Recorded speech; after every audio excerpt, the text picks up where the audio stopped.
everybody, it's Maria here from CTUK, and I'm with Tracy, who is a counsellor up in Glasgow in Scotland and is one of our CTUK members. And today we want to talk to you a little bit about something that Tracy does called Doodle Downtime.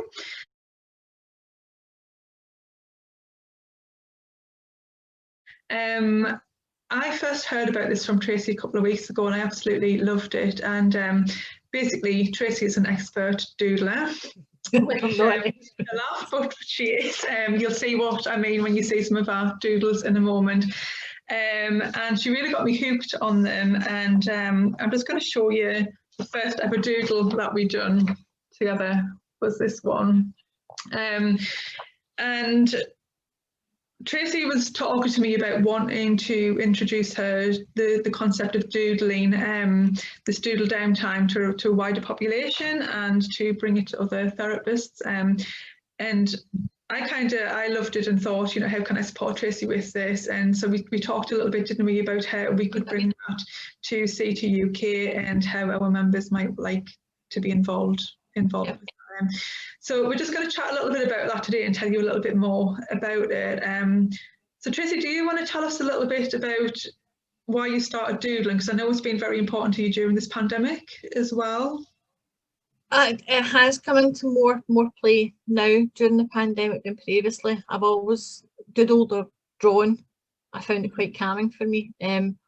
But for me, especially in this year, I normally train and teach in a martial art. And because of it being close contact and the restrictions, I can't access that as my self-care. And I don't particularly like that term either. So I found I was doodling more and more at night time. And for me, it's a case of I'm not a therapist doing it. It's my playtime and I can do it at any time. And it is so accessible. Because basically all I require is usually a blank piece of paper, a pencil, a rubber and a pen. That is it. And these are things we all have in the house that we can all access. I think when we sorry, I was going to say when we first spoke about it and we sat and done these doodles together and I felt really like chilled out. I think you were saying you watched me, didn't you, doodling? I just kind of zoned out and was like, and what I found is that it just helped us, like, it just took us to another place in my head and I just totally zoned out and I forgot about the things that had been like stressing us from earlier on in that morning. And I realised it felt quite profound actually that during this pandemic, and especially over the last few months of things have been like quite uncertain, I'd been holding myself like quite tense and it's that thing, you know, when you said you'd normally do the martial arts and stuff, I hadn't realised that, you know, not having access to the things that I would normally do had been having such an impact on me until I spent that time doodling and just realised how relaxed I did actually become. Because then I was thinking, oh, when was the last time I actually sat and I was just this relaxed, you know? Again, you remember you started off the session with us complaining that you had a headache. Yeah, that's right. I did, didn't I? Yeah. By the time you had finished, it almost dissipated. I'm not saying it's a magic cure, but because you're not so tense, you're not holding so much. Yeah, no, I forgot about that because when I first logged on, I had the headache, and then by the end, it had gone. Yeah, that's amazing, isn't it? That's quite powerful. So, what do you get from it personally? Like, what does it do for you personally? I get to play. And that's all the way. There's no expectations. There is no expectation on me. There is no expectation on people around me. I can do it myself. I can share it if I want to share it. If I don't, that's fine. It's purely mine. And I can quite easily lose time in that more freely and relaxing than I can on social media. And I'm aware that it's different for me, so I can literally sit for hours and go through bits of paper. Or I can sit for 5 minutes and do it. I have the same feeling.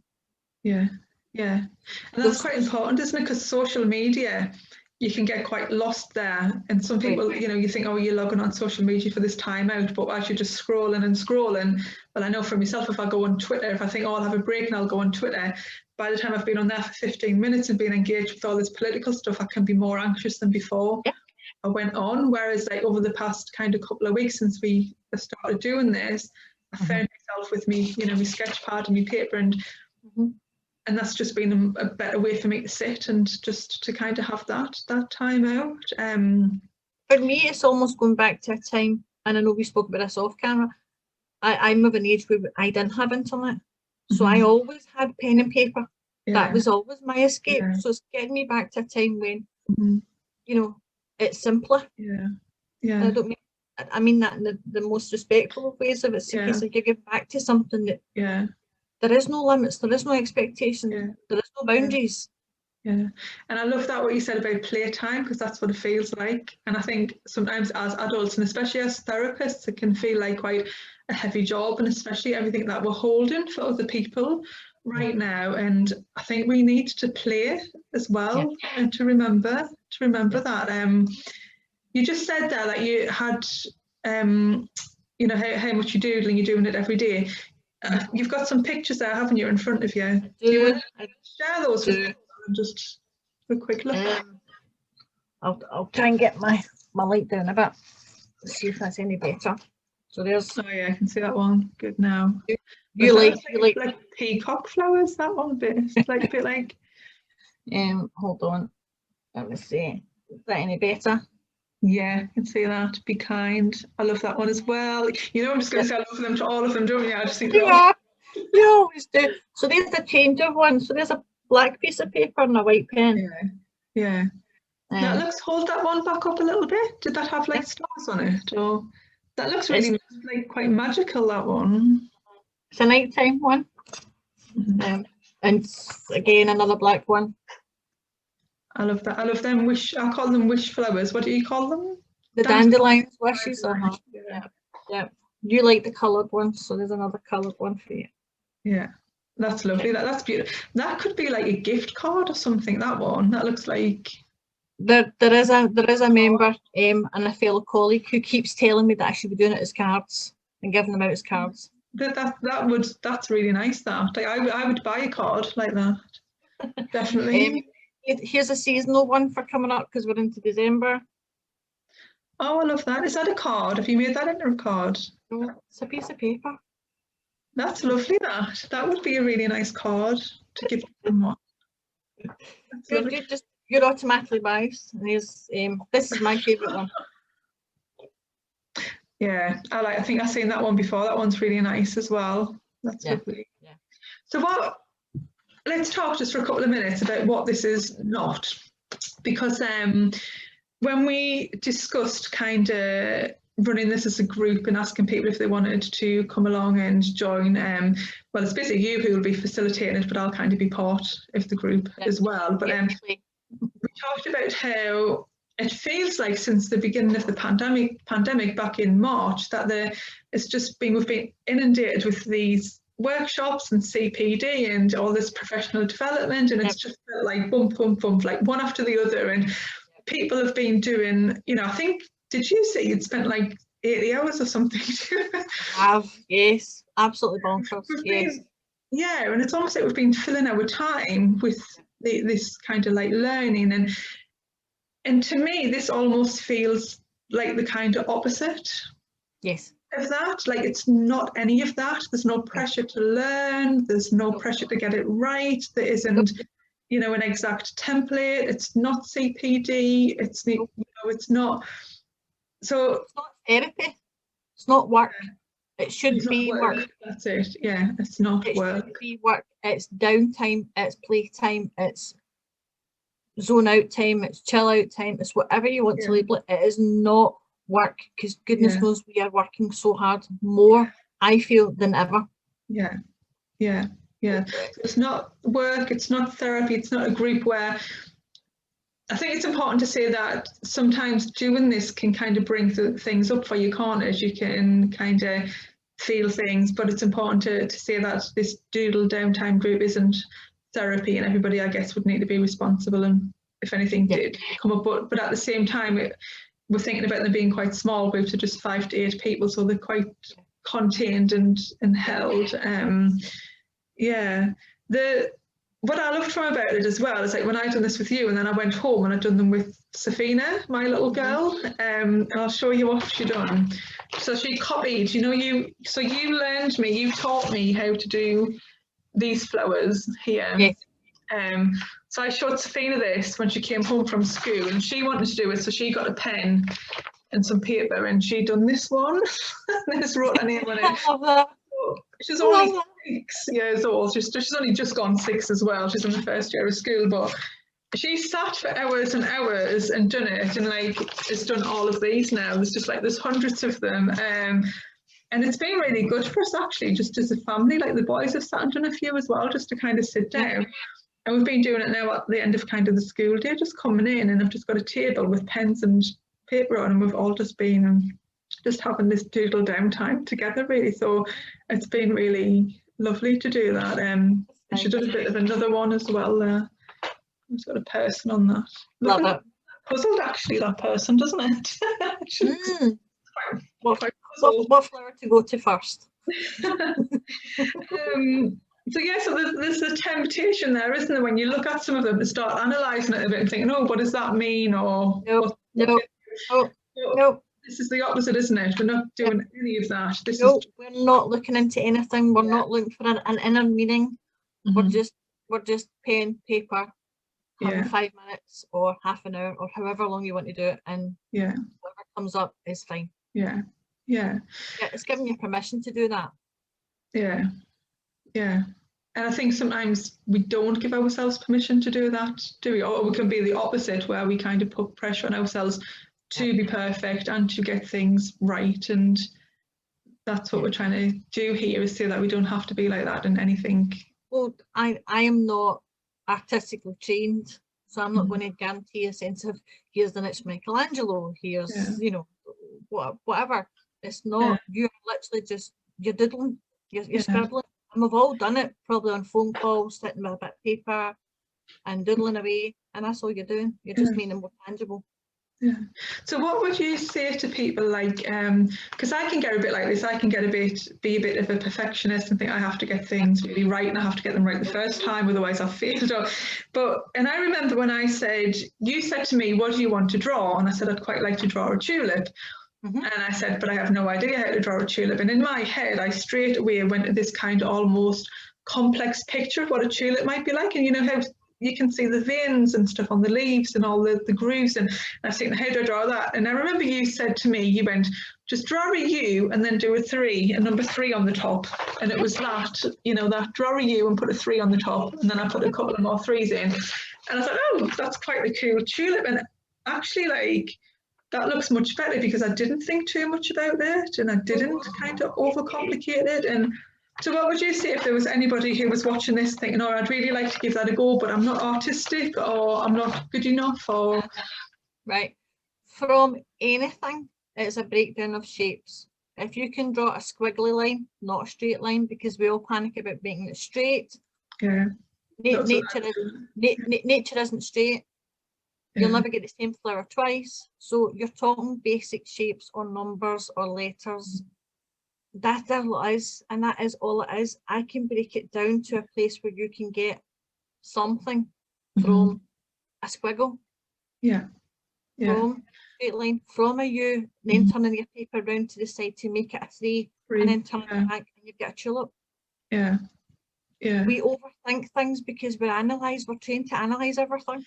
It's really difficult sometimes to move out of that mindset, isn't it? And to stop doing that. Make it simple. It's not hard.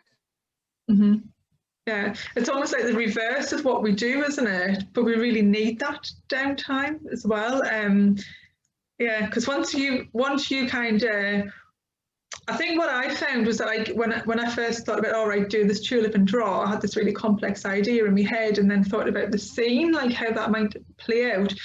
But when we done this, once you'd kind of broke down how simple it was, the rest of it then just kind of naturally fell into place. I stopped trying to think too much about the rest, and actually then I think come up with quite a nice picture, which looks a lot better than it would have if I had, you Really know. concentrated on it and had to make it perfect. Yeah, and it was just, I mean, for me, it was that release of just like letting go and just just switching off your head from everything, from the world and everything that was going on. Yeah, so we're going to kind of run these together, aren't we? Yep, we are. Is there anything else that you think people might want to know or would need to know before they decided if they wanted to join us or not? If you are joining, probably if you don't want to take part, that's absolutely fine. Yeah. You don't have to. You really don't. If you want to come with a cup of tea and a bit of cake or whatever and just be with other people who are just not talking about work, then come. Yeah. There is no expectation. There is absolutely no expectation. If you want to draw something or doodle, you can, obviously. If you want to share, you can. If you don't, that's fine as well. Yeah. Yeah. We're not in competition with each other. We're there just to share a space, cup of tea, cup of coffee, whatever. Yeah. And if you wanted to participate, great. And if you don't, great. If you want to share, great. And if you don't, that's also great. Yeah. Yeah. And it's that freedom, isn't it? To be in or out as much as you want to be. And actually, when we done this doodle, there was another lady who joined us who I won't name because she might not want us to, but there was the three of us, wasn't there? And it was like that. It was just like us to sit and talking now, and it was just dead chilled out. And that's what these groups will be like. It'll just be on Zoom, like we're on Zoom now, and it'll just be, you know, we're all sitting together. And we actually ended up talking about a lot of things that weren't related to work or just about life and just things in general. And it was nice to have that connection with people, you know, that we've been missing as well. And it was really nice to sit and say, oh, you know, I'm just a bit fed up about this, or this good thing happened, and just to have a few people to have a bit of a natter with as well, you know, just talk about like mindless stuff rather than, you know, work all the time or holding that. So it's creating that kind of I managed to give you and the other person almost a sense of a starting point, like your tulip, turn the U, turn it on its side, put a 3, bring it back round, and by that point you were off. I sat back and I got more enjoyment and pleasure actually watching the two of you be creative and being in your own place and just having that conversation so naturally and freely. So you said, so to give people at home who might be watching an example, so Tracy said just draw a U, so I drew the U there, and then you said turn it on its side and do a number 3, which I'd done, and then that turned into the tulip. But then I said to Tracy, I remember saying, like, I really like you start, what they're called, wish things. Yeah. So there's the U. Yeah. And then on the side. Yeah. And then you're doing your 3. And you're turning it back. And there's your tulip. Yeah. Yeah. And these ones, when I said, oh, I like your wish kind of flowers, and you said you were like, just do a dot in the middle, and scribble around, and then do your seeds. Do your dot, and then squiggle. Yeah. Line. And there you go. Yeah. And then you get a wish flower that you blow, make a wish with. Yep. Yeah. I just made recent. I've been drawing the wish flowers all week. you really like them, that's why. There's something about doing the circular motion as well. I don't know what it is, but there's something about that repetitiveness. That's it. Circles and figure of 8s are actually quite self-soothing. So you're actually rocking yourself unconsciously. Like in a figure of 8. So you're actually self-soothing. That's why my headache went then, isn't it? Because I've done lots of figures of 8s as well. So that's fab. So what we're going to do is we're going to run these doodle downtime sessions every Friday afternoon. We're going to start after the Christmas, but what we'll do is I'll put all the details below this video, which will give you the exact dates and let you know how you can boot onto them if you want to come along. And if you also have any questions as well, if you just leave those either below this video or if you email them to one of us, should we just say the Counsellors Together UK email? Yeah, so it would be info@ukcounsellors.co.uk, and either myself or Tracy would get back to you and hopefully be able to answer those. I think that's it really, isn't it? Is there anything you want to add before we wrap up? I don't use expensive materials, so don't feel you need to go out and buy top of the range. You can literally do it with a piece of photocopying paper and a biro pen. Yeah. But we might be able to put links at the bottom. Yeah, we can do that. Yeah, because you, yeah, I think you were saying you get a lot of Amazon, was it? The black paper that you got from Amazon. Yep, yeah, the black pads was inexpensive, but even just now, B&M, your local shopping, your supermarkets, Poundland's great resources. So your shops, but I know that people are different areas, so different restrictions are in place. Yeah. So what would you recommend people brought to their first session in terms of materials? Cup of tea. Yeah, definitely. Some cake, coffee. A piece of cake. A cake or a biscuit. As much blank paper as you want, doesn't matter what colour. Yeah. No expectations. Please don't bring any expectations. You're here to have downtime. Yeah, Nothing. and you literally just need a biro, don't you? Yeah. A pen. I can show you one done with a pen rather than it being done. Where is it? She says looking for it. So there you go. That's a normal biro pen. So that's literally just a piece of paper and a black biro, and that's brilliant. And that is it. There's nothing more. If you want to bring a pencil, a rubber, probably a sharpener just in case your pencil breaks. Yeah. And you're using that as a template and then a pen to go over it, and you can rub out after it. That is it. So if you, so if you haven't got this stuff at home, it's just easy to pick up with your shopping, isn't it, as well? Just grab that. Don't spend lots. Don't spend lots. You don't need to. Yeah, that's fab. I'm excited. Are you? I am. I can't believe an idea that it's a thought of an idea, something I take for granted that I do of a night that people want to take part in or share or make it their own as well. We've had this conversation. I'm thinking, no, nobody will be interested. They won't want to come. Just you.